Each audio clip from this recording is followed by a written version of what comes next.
So my name's Niall. I'm from NV Dog Training. So I'm a dog trainer. I deal with behavioural issues and solving problems for people and their dogs that are making life a bit more difficult than it needs to be. People get a dog to add to their lives, and sometimes if you're dealing with separation anxiety, reactivity, those kind of things, it can be really, really stressful, and actually the dog ends up taking from life instead of adding to it, or it can at least feel that way. But today I wanted to talk about how to prevent those issues and a little bit of a checklist that you can run through. If you make sure that you're ticking all these things off in your dog's daily life, then you'll end up with way less likelihood of a reactive or anxious, nervous dog with any kind of issues. And most of them are things that people kind of do anyway, but sometimes not enough of, or they don't give them enough priority. So first thing that I'm going to talk about in that list, is making sure that the diet's right for your dog. So a lot of people they'll get their dog and they'll get some food, but they don't really figure out, is it the right dog food for my breed, for the dog's age, for the dog's weight, for the dog's activity level, especially. So making sure that you're figuring out, how much does my dog weigh? How many calories should a dog of that weight, breed, gender be eating, and making sure that then we're not overfeeding. So not many people underfeed their dogs, but a lot of people can overfeed them accidentally. So a few things that people get slightly wrong over time is they'll give their dogs things like Dentastix or pig's ears, chews, treats for training, things like that. But they won't take that out of the dog's daily calorie allowance. And once every now and again, that's not really a problem. You're not going to have a super overweight dog that's just had the odd pig's ear here and there. But if you do that every day or 3 or 4 times a week and you don't take it out of the dog's daily calorie allowance, that dog's going to start losing their interest in food, or they're going to end up a little bit overweight. And it's really, really hard to train dogs that have excess weight and no drive for food. And a lot of health issues can come from carrying that excess weight. A dog's skeleton just isn't designed to carry any excess weight. So they will find it quite painful, quite uncomfortable, and they will find it difficult then to be motivated by food. And a dog that's not motivated by food is really, really hard to train in my experience, because the rewards that they give them just don't matter. So they don't want to repeat the behavior they did to get the reward. Something else that you then want to make sure that you're doing, wherever possible, if you're trying to train your dog, try and use their actual daily allowance to train them instead of giving them their food and then trying to train them with treats. So I go to lots and lots of people who they've got a bag of treats ready, but the dog's just had its dinner. So we tell the dog, sit, heel, do whatever it is that we want them to do, but they're full. So they don't really want the food, or they don't want the treats that we're trying to reward them with. And of course, that then makes the training really difficult. So if you can use their food instead, it can be really difficult early on to use a dog's food to train them, because they're used to working for treats or for chicken, sausages, and that kind of thing. But of course, if you're going to do a lot of training, they're going to get a lot of rewards. And if we're giving them sausages, chicken, cheese, treats, again, we can end up running the risk of that overweight dog, or that dog that won't work unless we've cooked some steak up for it, and it's not really sustainable over time. So we want to make sure, wherever possible, you get your dog working for their daily calories. Not only that, but it's really good for their mental well-being. So our dogs are hunters, they're predators, they have all these amazing skills, they have these incredible noses, these incredible brains, these incredible bodies that can do all of these things, but we don't actually get them to use them to feed themselves. And dogs out in the world, if you were a street dog or a wild dog, they'd be using all of their skills to get themselves fed. They'd be chasing, they'd be searching, they'd be using their natural instincts and abilities to get fed. And you don't see many dogs that use all of those instincts and all of those skills that also have nervous and anxious dispositions, because they're so confident in themselves, because they know what they're capable of. Once we've cracked the diet and we know that side of them is really, really spot on, then we can also start looking at the physical and mental stimulation side of things. So first off, the mental stimulation, I think this sometimes gets overlooked. So people will take the dog out, they'll throw the ball, they'll play fetch with the dog, they'll take it on walks that last for hours on end, they'll walk for miles. So physically speaking, the dog is getting quite a lot of exercise. but the dog is still bored because they don't use their brain. So potentially they go on the same walk around the same block at the same time, smell the same lampposts, do the same things in the same order. And after a while, what starts to happen is that dog's brain goes into autopilot. So anyone that works in the same place every day, when you drive to work, you don't actually think about how to get there. You just go on autopilot, and you find yourself arriving at the office, and you don't really remember how you got there. You just arrived, which is great because we have that autopilot feature to save energy, save mental energy, so that we can actually think about things during the day that need our attention.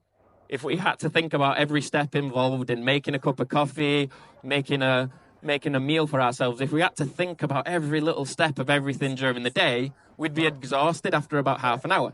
However, if we allow our dogs to go into that autopilot mode, they don't really actually use their brain at all during the day, so they become bored. So we'll be thinking, well, I've walked him for an hour and a half. How could he possibly still be bored enough to be ripping up the furniture or barking at everything that goes past, or whatever it is that the dog's doing that is showing us that they're quite bored? Our dogs talk to us all the time with their behavior, and usually they're trying to tell us that there's an itch that isn't being scratched. And if we're exercising them enough physically, then there's a chance that we're not giving them enough mental stimulation. There's so many amazing ways that we can give our dogs that mental stimulation that will tie in with the diet that we talked about. So one of my favorite ways to do this with my border collie, Albus, awesome dog, very, very hard to entertain because he's a border collie. One of my favorite things to do, especially when it's not super muddy outside, is take a load of his food, take it outside, huff it up into the garden, and then leave. And he'll be up in the garden for 20, 30 minutes trying to find every piece of food that we've lobbed up there, using his nose, using his brain. And the good thing about that is it never gets any easier, because it's not like solving the puzzles that you can sometimes buy for dogs, the little Rubik's puzzles, so you've got to slide the little blocks about to get the food out. It's not like that. Once they've figured those out, they're a bit easy. But sniffing never gets easier. So anything that you can be doing that gets your dog actively searching for something, particularly if you've got a spaniel, if you've got a Labrador, if you've got a dog, a beagle, for example, a dog that is heavily nose-driven, which is most dogs, then you will be able to mentally stimulate them by using their nose, especially if you've got some grass, a garden, some trees, some bushes, some long grass, anything like that.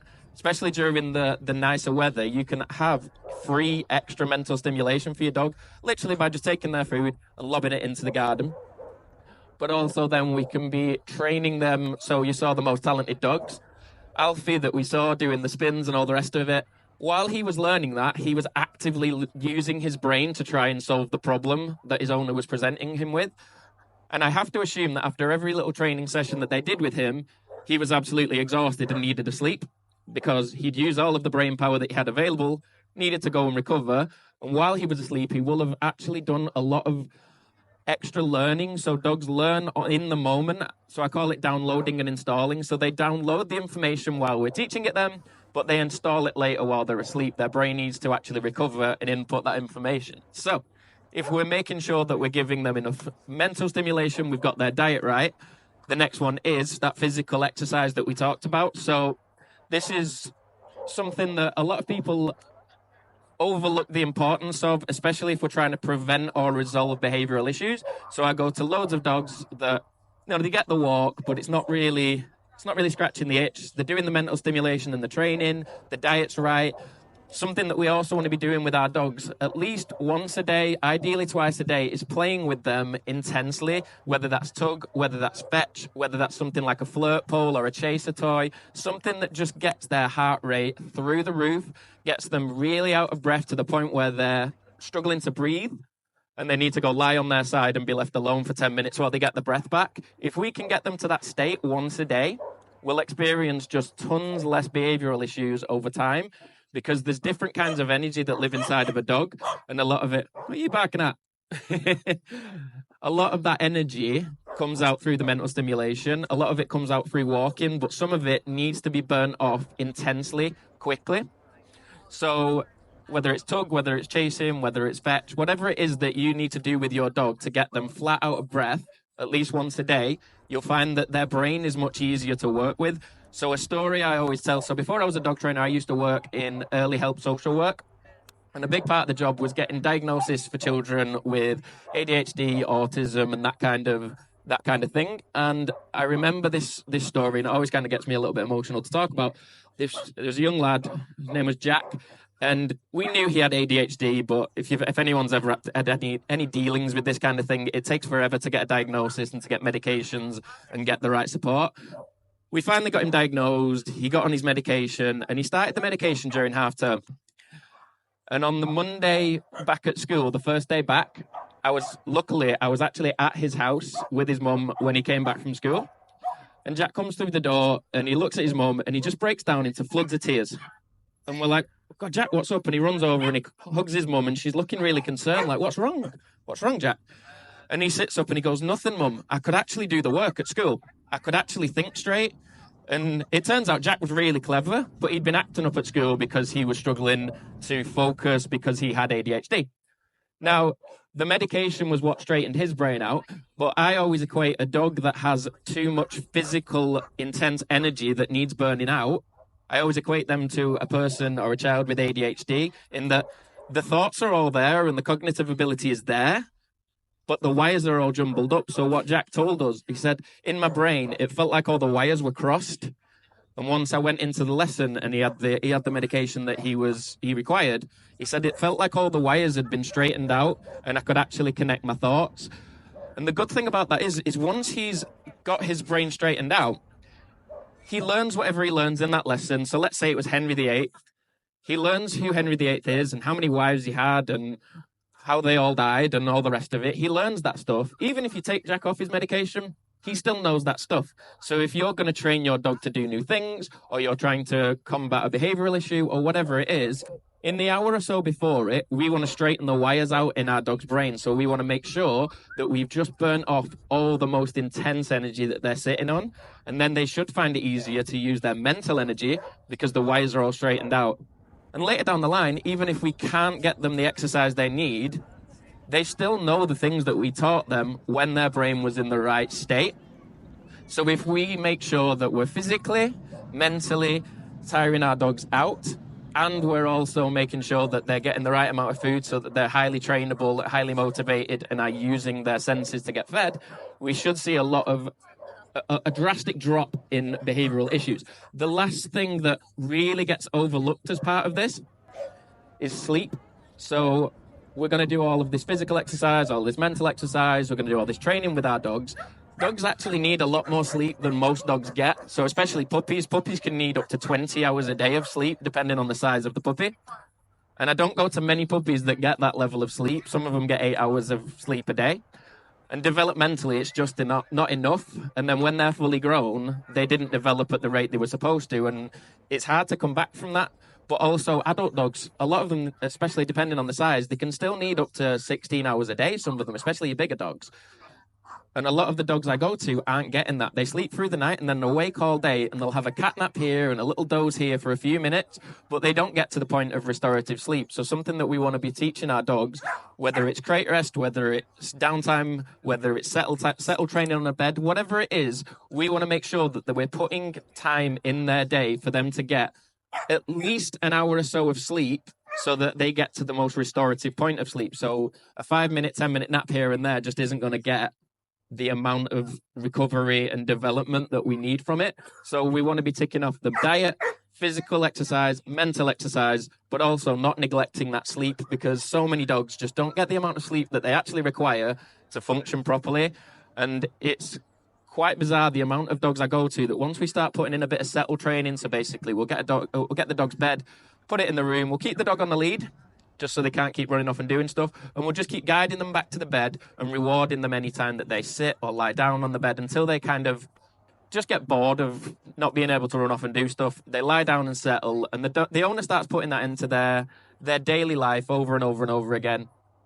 And a lot of the behavioural issues just go away because the dog's just getting the sleep it needed, and that was literally just the only thing missing. It didn't need a bunch of training on the actual issue. So whether it was separation anxiety, reactivity, nuisance barking, whatever it is that we were there to fix, a lot of it goes away once their dog is actually able to switch off. So I go to some dogs that don't get enough exercise and don't get enough mental stimulation, but all they do is sleep all day. Those dogs are often really difficult to train. But then on the flip side, I go to people who are taking the dogs out all day, they're in training with them, they're throwing the ball, they're playing fetch, they're taking them on massive hikes, but the dog then doesn't actually have any time to just recover and have that downtime. So what goes up must come down. And we spend all this time getting our dogs up and getting them excited, but then we don't focus on making sure that they settle. And we want to control the ups and downs, which will be quite extreme to begin with until they become more of like an ebb and flow. So a little up, a little down, and it's a bit more balanced throughout the day. But a lot of dogs either spend too much time above the middle of the graph or too much time below it. And we want to try and make sure that we're doing both ends of that. So hopefully that makes sense so far. The other side of the coin is then the actual training itself. Now, it differs from dog to dog how we go about fixing things, and it depends on the issue, it depends on where it's come from. But something that we find as dog trainers is a lot of these issues comes from we're not actually spending enough time figuring out what is our dog learning when I'm not busy teaching them. So we'll do these active training sessions with our dog, we'll put half an hour aside here or an hour aside here to teach them these things, but your dog is learning all day. So sometimes it's about making sure that your dog isn't able to repeat the behaviors that are causing issues, because a lot of behavioral issues, a lot of learned behaviors are self-reinforcing. So I talk a lot about postman syndrome. So postman syndrome is when the postman comes to the door, he puts the letter through, the dog goes ballistic, barks, because dogs bark at postmen. It's a very cartoon thing, but dogs chase and bark at postmen. But then the postman leaves. So our dog is now stood in the garden or in the house going, yes, I've done it. I've scared him away. I'm well hard. I've done it. I've protected us all, guys. You can all relax. And they get this feeling of reinforcement that I made that happen. I made him go away. They didn't. Postmen just leave. It's just what they do. But if they're able to repeat that over and over and over again, we end up with a problem. So it's great being able to set up a bit of time where you've got a treat and a clicker and you've got the lead and you've got your mate pretending to knock on the door so that you can teach the dog what you want them to do instead. But if they're repeating the behavior all day, the rest of the day, the rest of the week, we're always going to find it hard to remove that behavior, because the reward of seeing the postman leave and feeling like 10 men because they've scared him off is more rewarding than the 10, 20 minutes that we spent teaching them to sit on their bed when someone knocks at the door.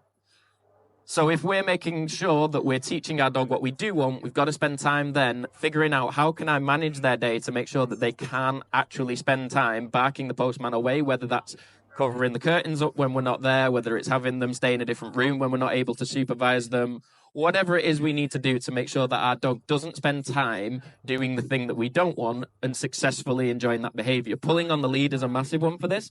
So we want a dog that walks next to us on a loose lead if that's something that we desire from our dog. But we also let them pull us to the park over and over and over and over again. And the park is Disneyland for the dog. So if you picture a child that wants to go to Disneyland, if it knows what to do, if that kid knows what they need to do to get to Disneyland, they're going to do it. And they're going to do it over and over and over again. If we want a dog that doesn't drag us to the park day in, day out, we maybe need to figure out a way of making sure that that's not the outcome of their behavior, so we can teach them heel. We can use whatever sort of words and treats and tools and whatever it is that we're using to teach that dog. But we need to make sure, again, that the dog doesn't then get to pull us to the park after the training session, whether this is driving them to the park, doing a bit of training, then heading into the park, whether it's taking the park out of the equation for a few weeks while we teach them what we want, finding a different route to oh my God. That's just lazy. I love it. So whether that's a different route to the park, driving there, or taking the park out of the equation for a little while we teach them a better behavior, that's always going to be more useful than 20 minutes of heel training and then 20 minutes of being pulled to the park, because the treats that you use for heel training probably aren't as valuable as the absolute field day that they had running around the park, playing with everything, chasing the ball, whatever it is that they did at the park or the woods or wherever you take your dogs. So hopefully that was just, it's obviously a whistle-stop tour because there's so many different things when it comes to dog training, and it's hard to give specifics on things without knowing the dog. And obviously a lot of times people will have a rough idea of having a good dig there, lad. They'll have a rough idea of what it is they're supposed to be doing, but sometimes it's just a case of making sure you've got that professional help in. I'm around at the dog house stall at the back today, so if anyone's got anything that you guys want some advice on or are struggling with, please come over and have a chat with me. I'd be happy to give as much advice as I can. And also buy harnesses and leads from Dog House because they're great. And then also, if you guys do have any questions or anything like that, I'm on Instagram at NB Dog Training. I'm on Facebook. We have a YouTube channel. There's a podcast on there with all sorts of useful stuff as well. So if you do need any help with your training, if you need some advice and guidance, we've got an online platform that links in with everything that we do in person. It's a bit bigger than you, Luna.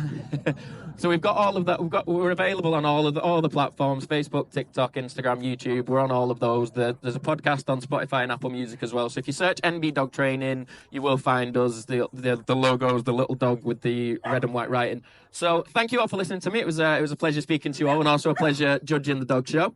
And I hope you enjoy the rest of your day. And it'd be great to chat to some of you over at the Doghouse stand. Thank you, guys.